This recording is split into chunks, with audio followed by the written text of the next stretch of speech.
When the Sabbath was over, Mary Magdalene and Mary, the mother of James, and Salome brought spices so that they might go and anoint Jesus. And very early on the first day of the week, when the sun had risen, they went to the tomb. They had been saying to one another, "Who will roll away the stone for us from the entrance to the tomb?" When they looked up, they saw that the stone, which was very large, had already been rolled back. As they entered the tomb, they saw a young man dressed in a white robe sitting on the right side. They were alarmed. But he said to them, "Do not be alarmed. You are looking for Jesus of Nazareth, who was crucified. He has been raised. He is not here. Look, there is the place they laid him. But go, tell his disciples and Peter that he is going ahead of you to Galilee. There you will see him, just as he told you." So they went out and fled from the tomb, for terror and amazement had seized them, and they said nothing to anyone, for they were afraid.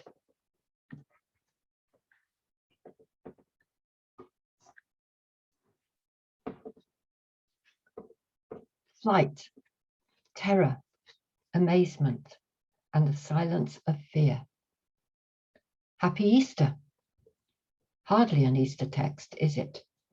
Where is the joy and the wonder? Where is the delighted astonishment and awe in the presence of resurrection? Picture for a moment Mary Magdalene, Mary the mother of James, and Salome creeping through the night and arriving at the tomb just as the sun is rising over the hills. Imagine what they must have felt as they walked, their overwhelming grief, their anger, their fear. Imagine the raw determination that must have driven them there, that time of day, that time of history, amid such relentless violence all around them. We know that they were the witnesses to the crucifixion. They also seem to have been witnesses to his burial. And now these same women who have been present for all of Jesus' ministry are also present to what they believe to be the end. Or rather, they are present for a message from an empty tomb. He is not here, he has been raised, the young man tells them. He is going ahead of you to Galilee. There you will see him, just as he told you. Of course, post-resurrection, we can anticipate the excitement, but for those women on that morning, this was hardly reassuring.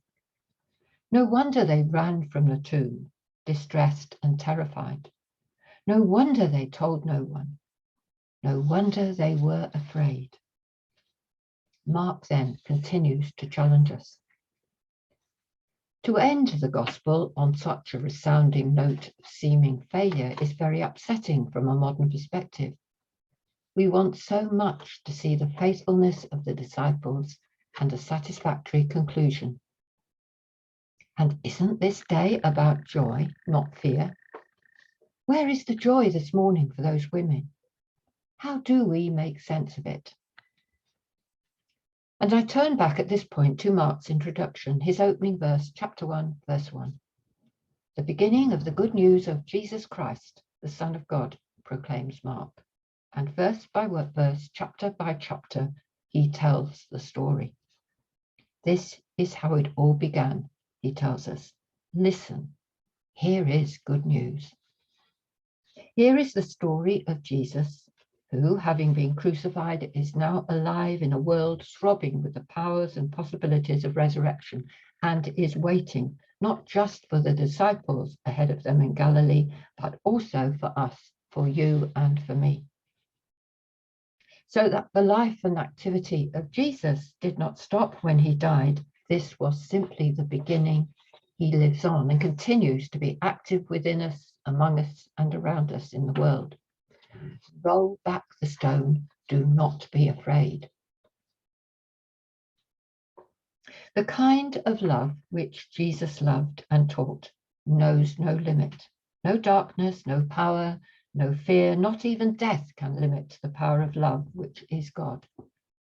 For if love is limited by death, then love will always be qualified and quantified. The love of Jesus knew no limit, and Jesus has shown us the way. Love shines in the darkness, and darkness shall not overcome it. If Jesus' life, death, and resurrection teach us anything, surely they teach us not to be afraid, not to be afraid of the darkness, not to be afraid of living life to the full, not to be afraid of loving extravagantly, not to be afraid of the powers of evil, not to be afraid of the power of death, because love will endure. Such love is unending.